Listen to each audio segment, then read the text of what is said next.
Swayam Prabha. Digital India. Educated India.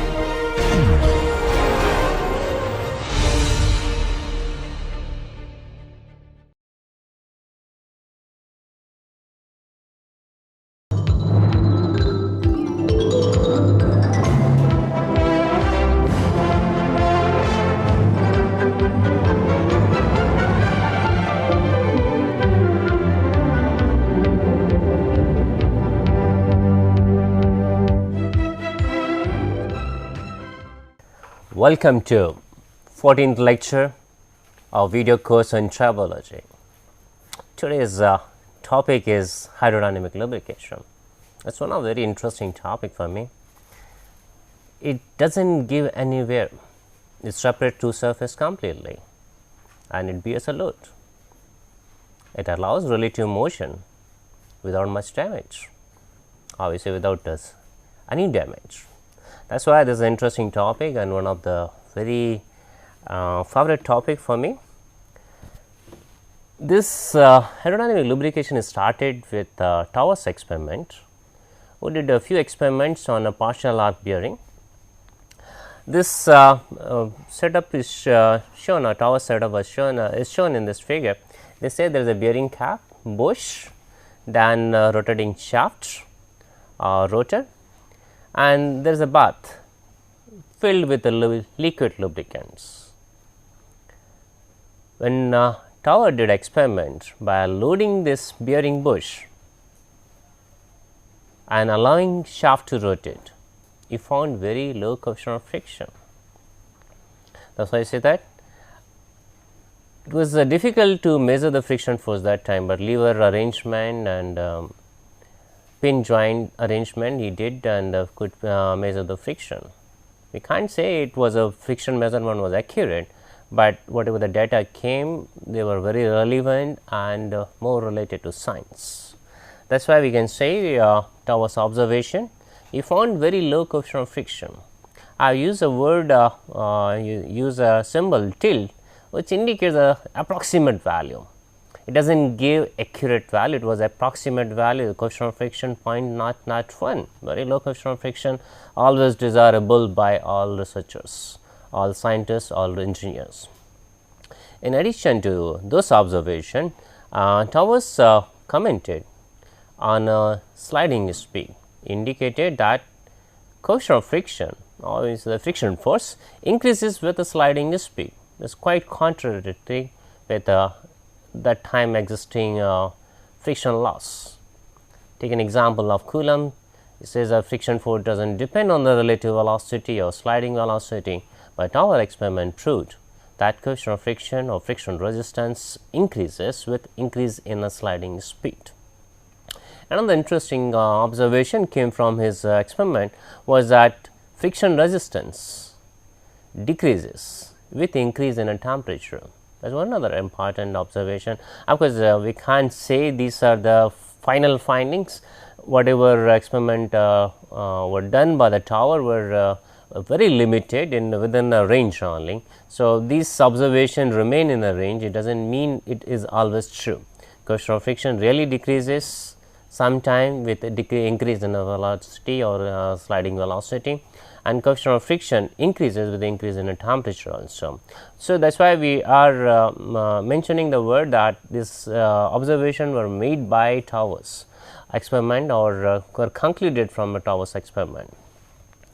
Few more observations from the Tower experiment is that are those in the oil bath lubrication, he used the oil bath lubrication completely filled or shaft was submerged in lubricant.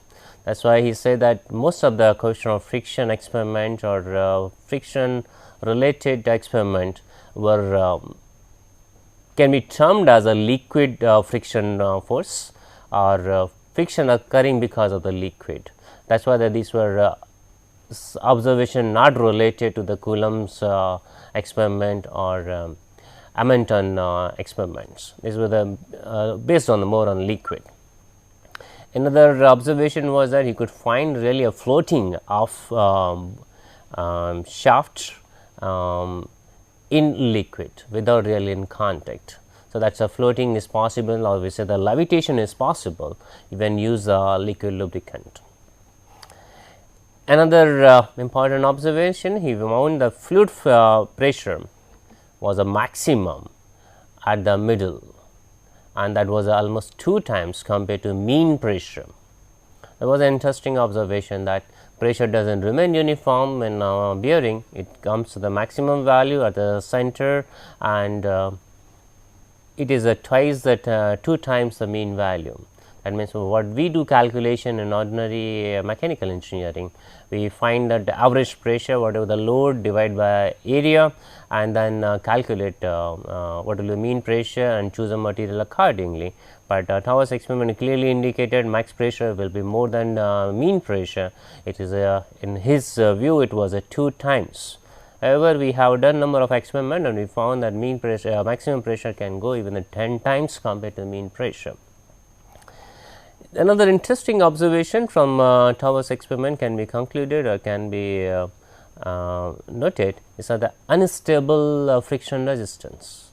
Whenever there is a starvation, where is a lesser lubricant, where there is more like a condition happening as a mixed lubrication, friction force was unstable. It was not giving a constant same value again and again.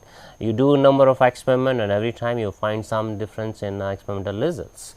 So, results were not repeatable or repetitive.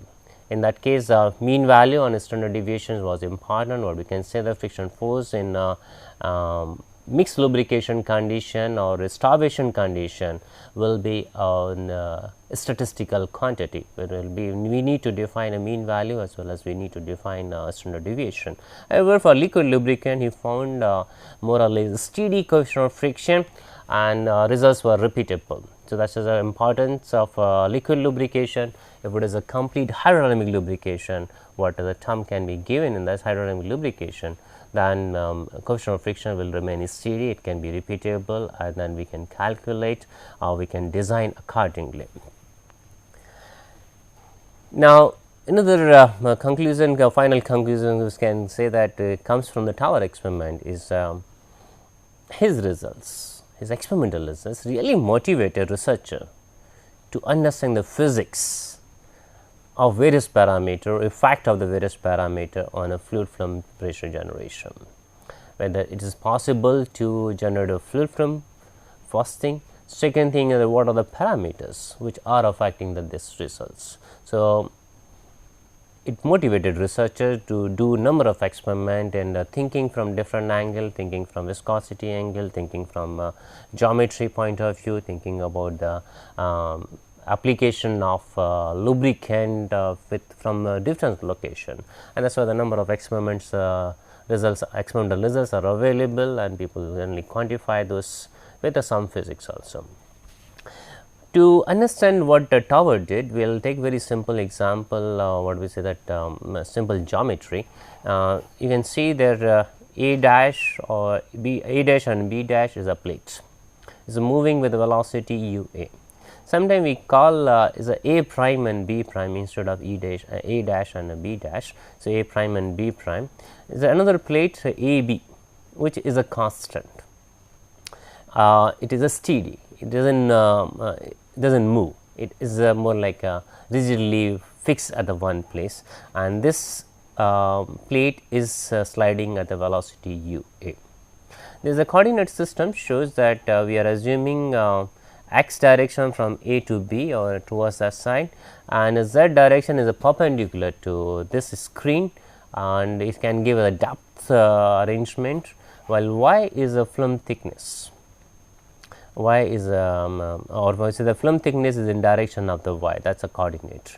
Generally, this separation is smaller when we talk about hydrodynamic lubrication. It may be turning out to be a 0.1% or lesser than that 0.1% of overall dimension or radial dimension or sliding dimension or tangential dimension. So, that gap generally we keep very low. So, if we want to find out any pressure generation between the surfaces. Now, what is the observation from coming from this slide or this arrangement? Whatever the velocity at the entrance should remain the same velocity at the exit. If we neglect the coefficient of friction, or if we neglect the friction skin friction of the pipe or skin friction of the plate. If you assume that there is no friction, is negligible. So, whatever the energy given at the entrance should be the same at the exit, and this is the velocity profile. So, whatever the kinetic energy at the entrance should be the same as the kinetic energy at the output or exit, and there is no any other direction. We are assuming that there is no exit in z direction. Is the exit is only in x direction, entrance is only in x direction, and further we are assuming that these plates are completely filled or does not have any porosity. So, liquid cannot enter in this plate or liquid cannot preserve this liquid at all. So, with this kind of arrangement, this is a very simple thing. At the velocity at the entrance will be remaining the same velocity at the exit if you are assuming friction or pipe friction or plate friction is negligible, and then we do not find any pressure development which was observed by the tower or which was concluded from tower that the pressure will be higher at the middle point and it will be 2 times compared to the mean pressure. However, if we see the slightly different arrangement, we say that now plate AB, which was stationary earlier, is inclined at an angle alpha. This angle may be 0.5 degree, 1 degree, 1.5 degree, very low value. Even in that case, what will happen? The film thickness will not remain constant. Film thickness or the separation between the two plates will not remain constant. It will turn out to be a function of axial direction, or we say that film thickness continuously will vary in axial direction or in x direction. Because of this arrangement, what will happen? Says that area B B bar or is a B dash or B prime will be lesser than area of A prime. When the area is decreasing, if we assume the same kinetic energy or kinetic preservation of kinetic energy, then velocity profile velocity should go higher side. But we know the slip theory, and we say that whatever the maximum velocity of the plate, fluid velocity cannot be more than that. The maximum velocity of the plate, whatever the plate comes, fluid will be having maximum velocity equal to the plate velocity. It will not go beyond that velocity, or in other words, there will not be any mass conservation. Maybe more liquid is coming in, but lesser liquid is going out, and there is no possibility of storage of this liquid. Then where this liquid goes? Naturally, physics has to change now. Some additional aspect will come. You say that there will be a pressure positive gradient to increase the mass flow, positive pressure gradient at the exit and negative pressure gradient at the entrance. Initially, when there were parallel plates, no variation in separation, film thickness was the same, velocity remained constant. However, when we are giving a convergence, we are giving some taper, we are giving some angle to the plates, then what is happening? There is a change in velocity profile also. At the velocity, if I assume even the same, suppose, then the pressure is going to change. Our mass flow rate to be increased at the exit, then additional pressure gradient is coming. There is a positive pressure gradient which is going to increase the mass flow, while at the entrance pressure flow should decrease to some extent, and that is why pressure gradient is generated, or a negative pressure gradient which is retarding the fluid flow. That is why from conservation of mass, if I use a theorem, we find the pressure is negatively generated here, which is retarding the flow, positively generated here, which is pushing flow out or helping mass flow rate. We can think in this direction, or if we try to sketch, we can say the pressure is positive, that is at the exit where the B and B dash or B prime is here, while negative pressure at entrance A and A prime. Now, if we superimpose mass flow rate, what we get? There is a velocity profile. In addition to that, pressure flow, the mass flow rate will happen because of the pressure. Similarly, there is a velocity profile will is the same, but now negative pressure gradient is retarding the flow, that means it is reducing the flow mass flow rate. At the entrance, the things are happening at both ends. At the entrance, flow is retarded. At the exit, flow is pushed out, is driven by the positive pressure gradient. That means, it was not only the velocity, now the pressure is acting in this. If we try to plot it, we know very well two boundary condition will remain. At the entrance, pressure is almost negligible, or the gauge pressure, whatever the pressure was given to it. To the surfaces, while at the exit, again if we assume the ambient pressure or gauge pressure is 0, then we find the maximum pressure happening at the middle point. Pressure at the entrance is 0, the gauge pressure, on the exit is again the gauge pressure, the pressure is 0, and pressure maximum happening at the center, and this is justifying Tower's experiment.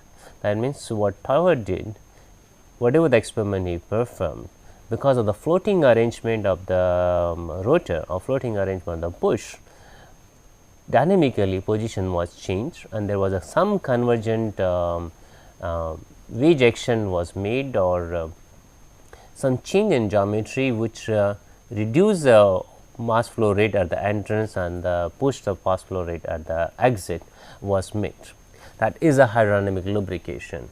What we can say that in hydrodynamic lubrication, we require liquid, we require relative motion. This liquid, we are using the word because of the hydrodynamic action, and it has been known since more than 125 years. However, if we replace this liquid with air or some gas, still this kind of action will happen. If there is a relative motion and there is a gas, then still a similar mechanism will happen, only the pressure generation will not be that high as in the case of the liquid. Reason being, the viscosity of gas is much smaller than viscosity of the liquid, maybe say almost 1000 lesser, then pressure generation also will be lesser. Or another case, in for light load application, we can use the aerodynamic lubrication, when almost a load is negligible or almost the ambient pressure is generated. In that case, we can use gas lubrication or gas as a lubricant, while otherwise wherever the moderate load comes, we need to use a liquid lubricant. These are the two typical example whenever we start discussing about hydrodynamic lubrication. These all are the exaggerated, it is not really in the dimension, as I mentioned clearly, and that clearance between the two surfaces need to be very small. If clearance or separation between two surfaces is not very small, then whatever the theory which we know to describe the hydrodynamic lubrication will not be remain valid, or that validity of this whole mechanism is that separation is very small and pressure gradient is not generated in that direction. So, this is known as a thrust bearing or tilting bearing. You can see there is also wedge formation. The film thickness is decreasing. Whatever we have discussed in previous slide, that moving plate was tilted, while in this case you can see the stationary plate is tilted. Moving plate is remaining same angle. So, there is an inclination, of course, is only the relative angle which matters, whichever plate is tilted, it does not matter too much to us. It is only the relative angle, relative velocity which matters the hydrodynamic lubrication, or hydrodynamic lubrication is governed basically by relative velocity and viscosity. That can be stated in that the two essential features for the hydrodynamic lubrications are liquid must be viscous. There is be liquid need to be a layered structure and connected to each other, and then we require some force to push this liquid out. That means there is a need to have some viscous nature, and by and large almost every liquid has that kind of characters. So, another one is that there is a need of convergent wedge. If the geometry is given, either it is the floating, because of the floating arrangement, geometry changes is shown, and then there is some wedge action. You can see there is a wedge action over here. As there is a more, if I assume there is a theta is equal to 0, we are taking polar coordinates, that this is the maximum film thickness position. When theta is reaching to pi or 180 degree, thickness is minimum. or separation between two surfaces is minimum, that is called a minimum film thickness location, and path from maximum film thickness to the minimum film thickness is convergent. You can see that slowly it is getting convergent. However, interesting thing is that when there is a convergent, there is equivalent divergent also in other side. So, whatever the pressure is generated in this domain, it should be lapsed back, as it should go back to the negative direction, and we should get overall load carrying capacity equal to 0, but it does not happen really. In the case of the liquid, what happens, if the pressure is lesser than ambient pressure, the liquid gets separated. It does not go below the 0 pressure, or is maybe lesser than vapor pressure, what we call as a cavitation. Liquid streamers form, and there are always some gap, there is always some gap between the streamers. That is why we overall get the positive results, or pressure load carrying capacity from the hydrodynamic bearing arrangement, or arrangement which is shown in this diagram. Similarly, arrangement is shown here. This is a tilting pad bearing. If the sliding happens, because of the tilt angle, pressure generation will be there. However, we have observed that instead of a maximum pressure at the middle point, pressure is always on higher on exit side, towards the exit side. Always it will be slightly shifted from the mean value mean line to exit side. Some characteristics can be described in terms of as a characteristic parameter. We say that one of the interesting or observation from hydrodynamic lubrication is that coefficient of friction is very low, which is favorable. We should stick to that. And whatever the friction loss happens, this kind of a friction happens because of the shearing of the liquid. That means viscosity is required to carry the load, but viscosity is not required because it is going to cause more and more friction. That is why we say that lower the viscosity of the oil, lower the friction force, because shearing of the if the viscosity is low, lesser will be shearing and lesser will be friction. However, the problem comes if there is a liquid is not able to withstand the load, it is simply squeezed out in no time, then there will be metal to metal contact, and hydrodynamic lubrication will not exist after that. So, to maintain hydrodynamic lubrication, we need to have viscosity of the lubricant. That is why we require viscosity, but we do not require viscosity, and that is why there is always some trade off, maximum viscosity and minimum viscosity, and we need to choose a proper lubricant which gives a desirable results from a load point of view as well as the friction point of view. And of course, we want wear to be 0. We never attempt to collide surface or contacting two surfaces. We do not want that this film thickness turn out to be 0 at any point.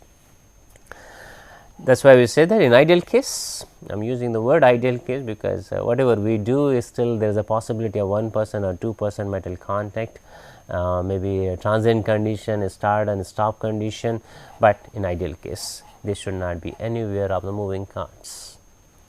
If we are planning to go ahead with the hydrodynamic lubrication mechanism. As more and more emphasis was given on viscosity, there is a point to give few slides on the viscosity. We say that it is a physical property of the liquid. It is not a metal property, but we say that it is a physical property of the liquid which can be measured by finding their molecular attraction.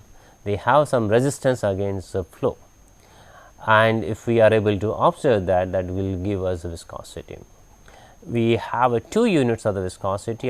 Commonly we use 2 viscosity terms, with what we call as a dynamic viscosity and kinematic viscosity.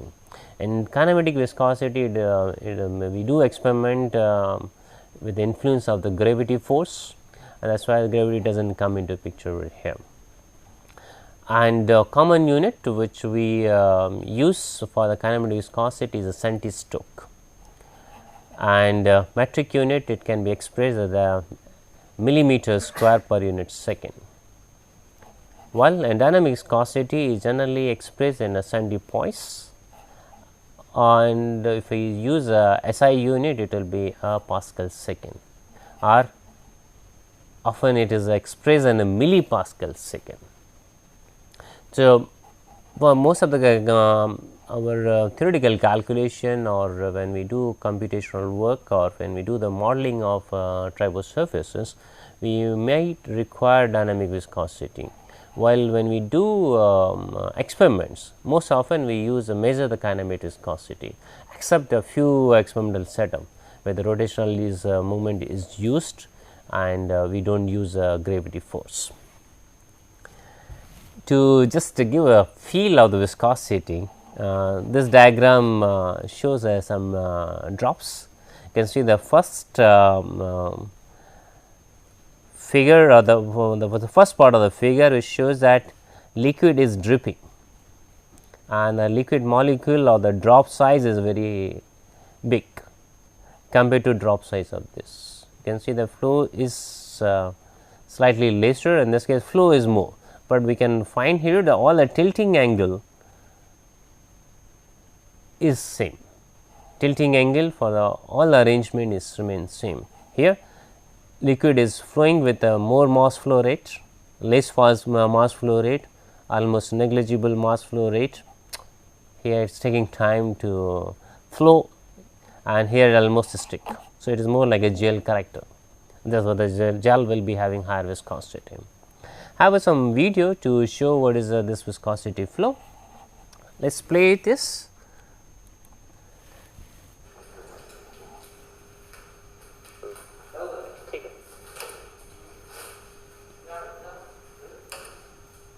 You can see when we are switching off current, then liquid start flowing.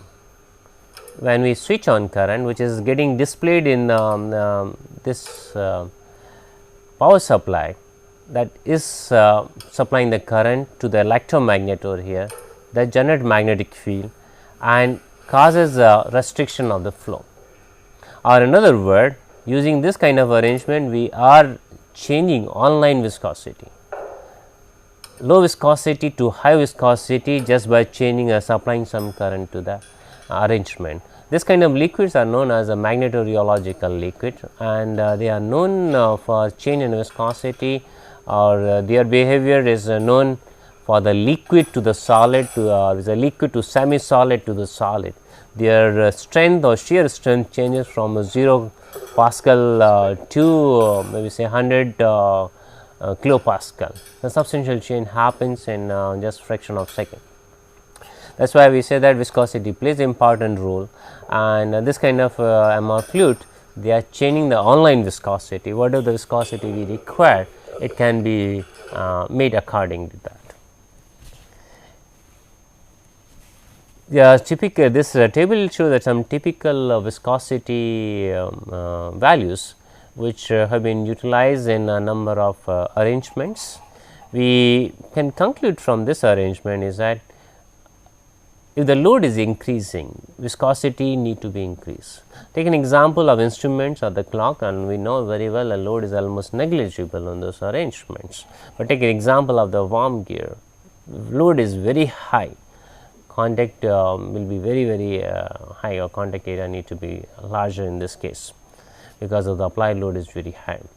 So, you can see the viscosity change, the kinematic viscosity we are using 5 to 20 centistoke in that. Here we are using 200 plus. So, increase in load is require the higher viscosity.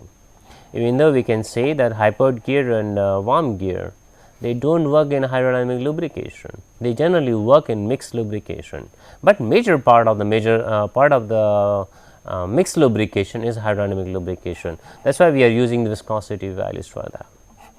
Take an example of the roller bearing.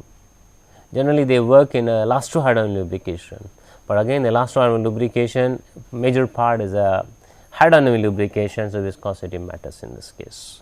So, depend on the kind of the load arrangement, viscosity need to be selected properly. If the low load arrangement or the applied load is lesser, then we can use a low viscosity. If our applied load is very high and we know that there is a more chance of liquid is squeezing out, then we require a thick oil, we require a high viscosity oil or some additional polymers which are really making apparent viscosity very high. I am using the word apparent viscosity, not necessarily every time viscosity need to be defined. Many times solid molecular layers are formed on the surface which are very difficult to squeeze out, but in that case we need to use a word apparent viscosity because liquid is there and that is making molecular layer on the surface and finding can sustain more loads. So, when we use the word mixed lubrication, it has to be done with some apparent viscosity term. This slide shows some fundamental arrangement, how and why viscosity arrangement is mentioned.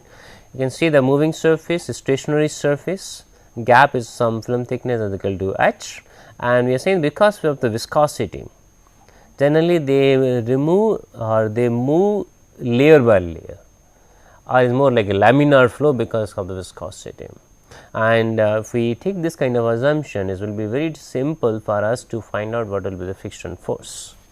Friction force is generally in that case will be shear stress into area, and we know the shear stress for Newtonian fluid can be given as viscosity, velocity per unit gap, or we say the viscosity into velocity gradient. Viscosity is generally given in a Pascal second, and velocity is gradient is generally expressed per unit second. So, second when we cancel out, this will turn out to be Pascal. Pascal into area gives a Newton. So, friction force can be measured using this kind of arrangement. However, there is a possibility of some modified arrangement or modified relation for that. We say that this is valid only for Newtonian fluid. What is the meaning of Newtonian fluid? Where they say that initially the tau p term is equal to 0 and n is equal to 1. Otherwise, if it is a non-Newtonian fluid, or we say if the fluid is a non-Newtonian, then we should express tangential stress or shear stress of the liquid in terms of tau p. That is initial stress which is required to start flow, then viscosity, and then velocity gradient. That there is a constant or exponential constant, that is n, which may be lesser than 1, greater than 1 or equal to 1. For a Newtonian fluid, it is equal to 1.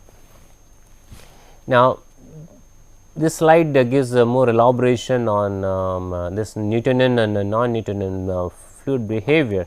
We say that Newtonian fluid can be expressed in terms of viscosity and shear rate relationship. What is the shear rate relationship with viscosity? If that is defined, then we can say whether fluid is a non-Newtonian or Newtonian. For a Newtonian fluid, shear rate and shear stress, they are in proportion.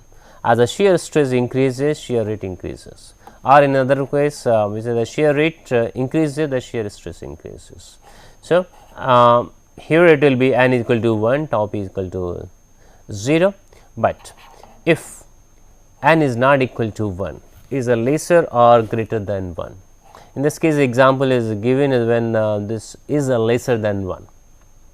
When the n is lesser than 1, what we call as a, instead of Newtonian fluid, we call a shear thinning liquid, shear thinning fluid. As the velocity increases, the shear rate is causing lesser and lesser shear stress. That is known as a shear thinning liquid.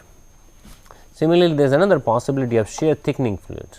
As velocity or velocity gradient increases, that surface is getting more and more thicker. And take a typical example of a corn starch. When we use a corn powder and use water and mix this together, corn may be in small size, then corn powder may be in smaller size, and it will turn out to be a liquid which can easily flow. But if we start rotating that fluid at a high speed, we can find out the very solid surface from that corn starch. And that is why many times we use this kind of shear thickening liquid in armoured clothes, which is the blood proof jacket. the bulletproof jacket is generally based on the shear thickening liquid. If there is no velocity, then it can be liquid. When a bullet comes with very high velocity, there will be shear thickening effect, and it can act as a solid, it can act as a surface which cannot be easily penetrated. So, that kind of liquids have also utility, but what we are thinking much about the liquid lubricant, where the shear thinning behavior is observed dominantly. Okay, any example of liquid which liquid lubricant, generally it will be a shear thinning behavior. Take an example of MR fluid also, magnetorheological liquid. They show also a significant shear thinning effect. They are very effective at a low velocity, but they turn out to be not that much effective at the high velocity. There is another kind of the liquid we call as a Bingham fluid or Bingham liquid. That shows that initially the some shear stress is required to start the flow of liquid. Take an example of the grease. Grease is a Bingham fluid. Or take an example of a magnetorheological fluid. They are Bingham fluid, depends on current supplied. The current supplied to the with the magnetic field supplied to the MR fluid is almost negligible as a 0. Then it will act as a Newtonian fluid, by and large not in a Newtonian fluid. While if the current is supplied, magnetic field is supplied, then it will develop some sort of shear strength. We say that in that case the tau p will be having some finite value, and then finite value is generally greater than the second term. That is why we say that apparent viscosity, which can be calculated based on this relation itself, apparent viscosity of a magnetorheological fluid can be increased by the 100 times by changing this parameter tau p. Maybe initially a low value, then a high value, it can be in Pascal, it can be in kilopascal also. So, some results are shown in this figure. You can say that on x axis there is a shear rate, on y axis there is a shear stress, that in Pascal, this is in per unit second. For Newtonian fluid, we are able to show results for the same shear rate. You can see for shear thinning liquid, shear stress will be lesser. That means, if a magnetorheological liquid which is used is getting shear thin, then it will not be able to sustain that much load, or it will not be able to generate that much torque. So, if you are trying to use magnetorheological liquid for some special application where the relative velocity is high, then arrangement need to be made in such a manner the shear thinning behavior is not very dominating behavior. In the same arrangement, it is shown that for the same shear rate, maximum shear resistance comes from the shear thickening liquid. We are saying here the N here is only 1.05, but you can see the significant change, because the shear rate is very high. Significant change just by changing by 5%, while in this case shear thinning effect also is significant by just changing the 10% value of the N. So, they are very sensitive, and we need to really design liquid accordingly. Many times we add liquid lubricants to the liquid, even though liquid in original condition remain as a Newtonian liquid, but when we add some additives, then there is a possibility it can gain shear thinning or shear thickening behavior, and that need to be noted. We have discussed in a previous slide about the viscosity and shear rate relation.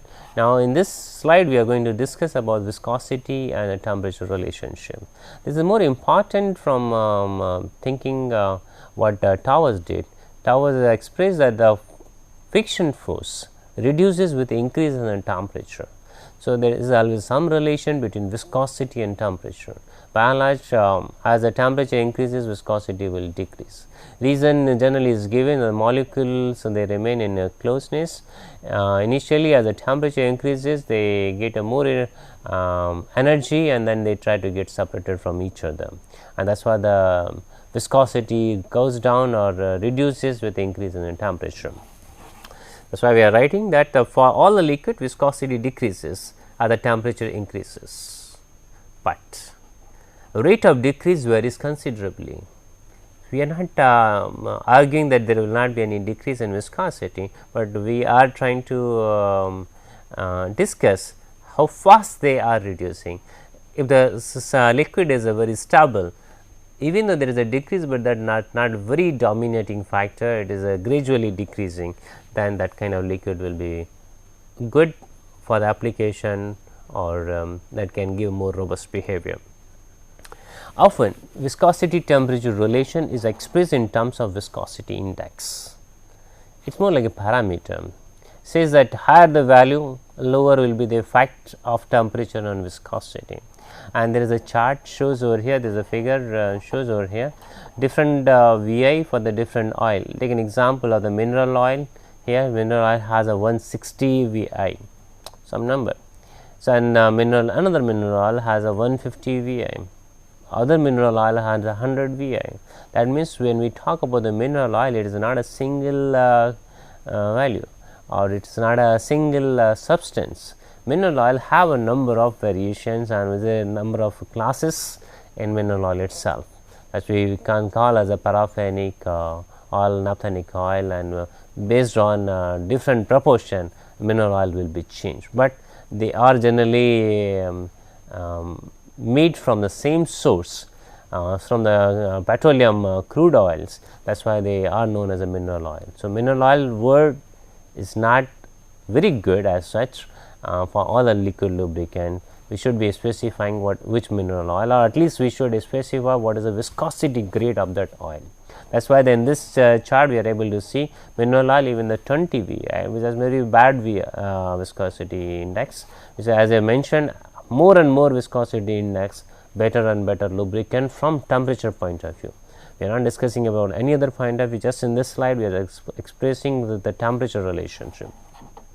There are some oils which are showing viscosity index as high as a 240. You can say silicone oil. This kind of the oils are the synthetic oils. They are manufactured, or they are fabricated, or they are planned in a lab. How one molecule should react with other molecule. That is why they are synthetic. They are synthesized as per the wish.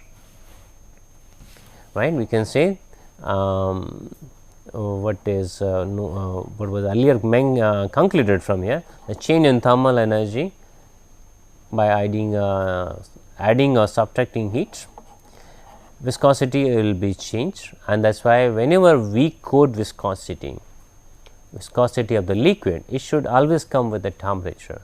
Viscosity at the 40 degrees centigrade, viscosity at the 100 degrees centigrade, viscosity at the 70 degrees centigrade. We cannot use that we are using a liquid which has a 100 CST viscosity. That will be a wrong interpretation. We will not be knowing whether we are talking about the 20 degrees centigrade, we are talking about the 40 degrees centigrade, we are talking about 100 degrees centigrade, or what is the operating temperature at which we are mentioning of the viscosity.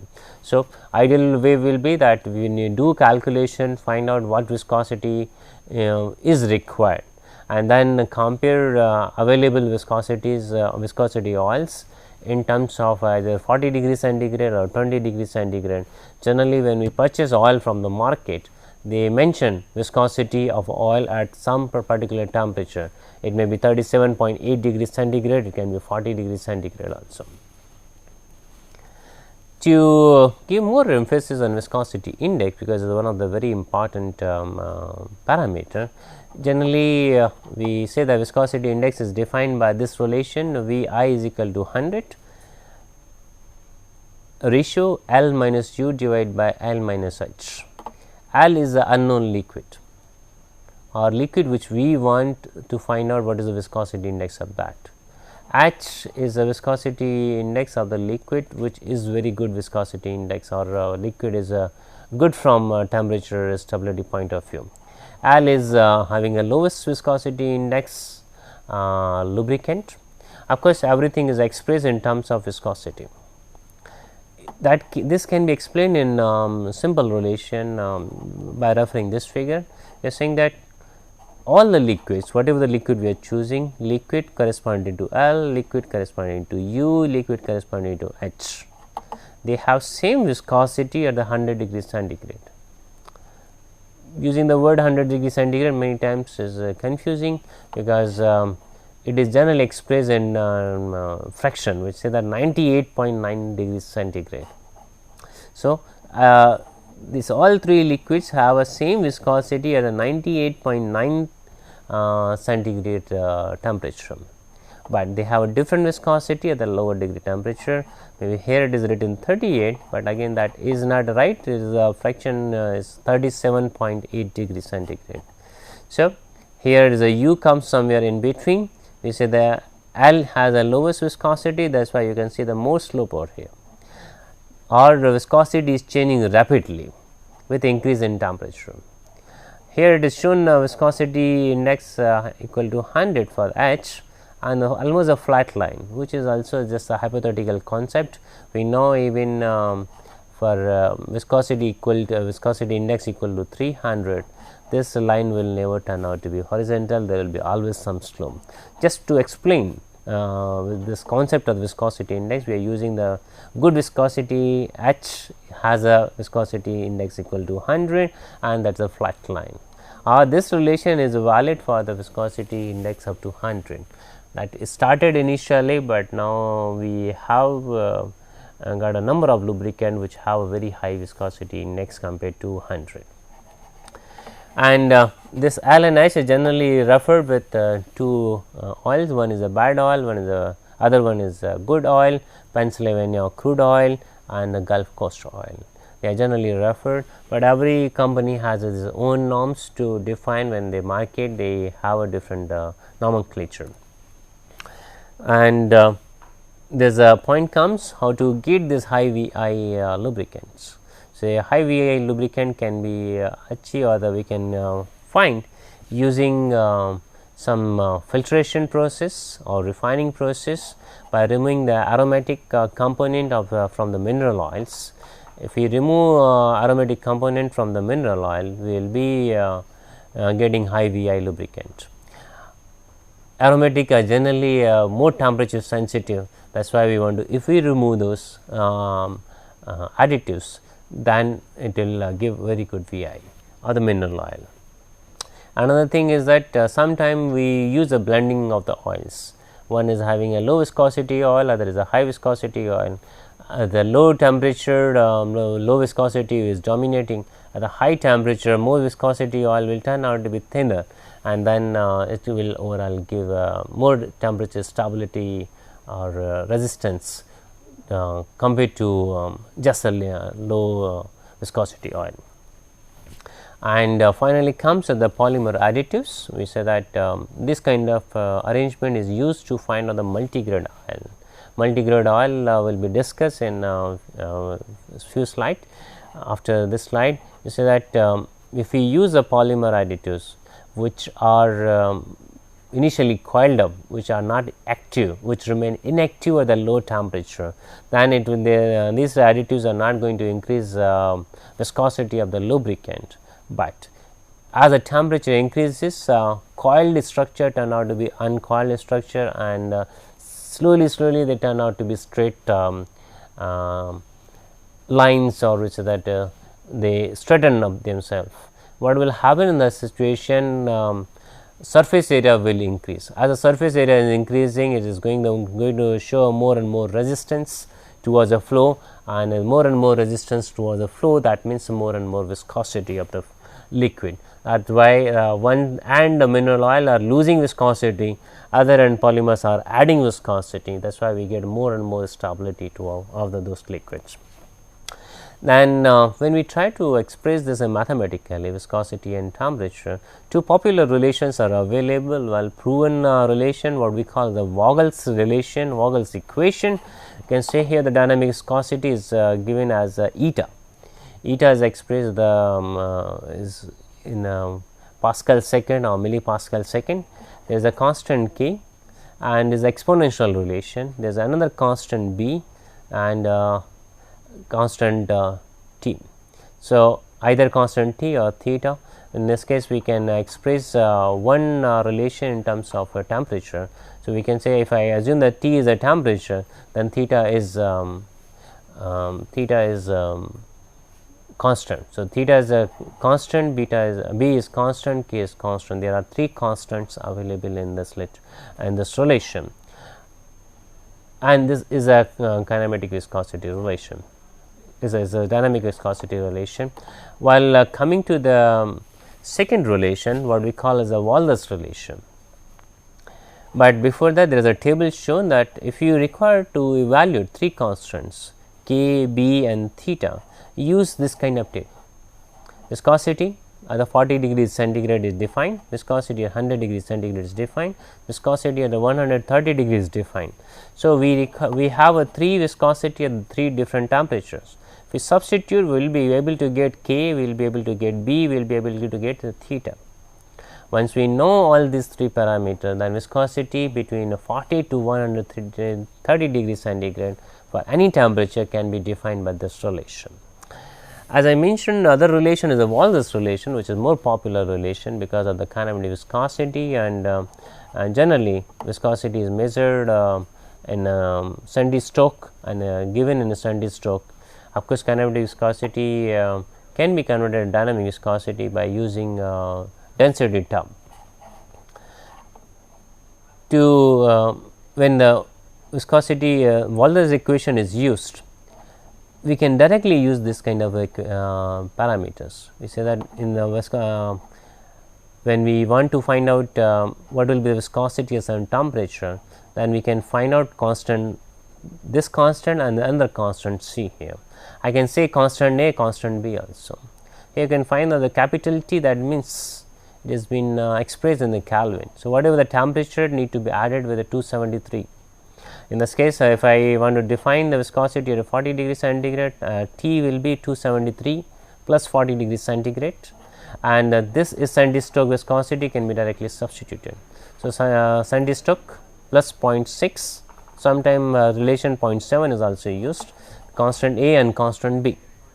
So, that means I required in this case only 2 temperatures, and by and large in literature we find only 2 temperature quoted by the companies. By and large it is 40 degrees centigrade and 100 degrees centigrade, or we say the 100 Fahrenheit and 212 Fahrenheit. If we use that kind of relation, we can find out what is the overall gain from this relation. Say this is a relation we are using, in this case I am assuming constant A and constant B, and for the different oils I am trying to find out what is the value of A and B. You can see A where can be determined because viscosity at the 40 degrees centigrade is defined, viscosity at 100 degrees centigrade is defined. We substitute here, we can evaluate A and B constant. A constant for the 10W oil is turning out to be 9.59, while B is 3.77. For 20W, this is 8.99 and B is 3.5. We go ahead and find all the parameters. Then what we can get the result, wherever the B value is high, that will be having more temperature sensitivity. That is clear. If the value of B is high, temperature is given over here, overall reduction in viscosity will be substantial. Lesser the value of the B, better the results. So, this is the importance of the Wallis relation. We can find out the B and we can say, oh, this liquid is not showing very good results, we should choose a different liquid which has a lesser value of the B. This can be also related with VI index, which is generally expressed in this term. You can say as a B value is lower, viscosity index is high. You can see the 2.55 viscosity index is 194, 2.71 slightly more than this value, viscosity index is reduced, then a higher value this is reduced. However, the one value it is says 140 and B value is 5.10. This clearly indicates that whatever the data quoted are wrong. I can compare any of these two data. I can like take example of viscosity index 102, where the viscosity of 40 degrees centigrade is defined as a 140 and viscosity of the 5W20 is defined 138, not very much variation, that is in tolerance range. However, variation comes over here 100 degrees centigrade, with the viscosity of this SA40 is turning out to be 14.7 high viscosity, while for 5W20 it is turning out to be 6.92. There is a substantial decrease. this viscosity is lesser than half of this viscosity. So, that is the wrong data. You say that this viscosity index is need to be higher compared to this viscosity index. So, when we do this kind of a calculation, we can figure out, yes, something is wrong over here. Bu is 5.10, substantially high, and this is just 3.4, and still we are saying that this has a viscosity index of 140. That means some sort of misprint is coming, or some mistake has been made when the data were quoted. So, this is what utility of the Walras relation. We will continue with viscosity discussion in our next lecture. Thanks for your attention.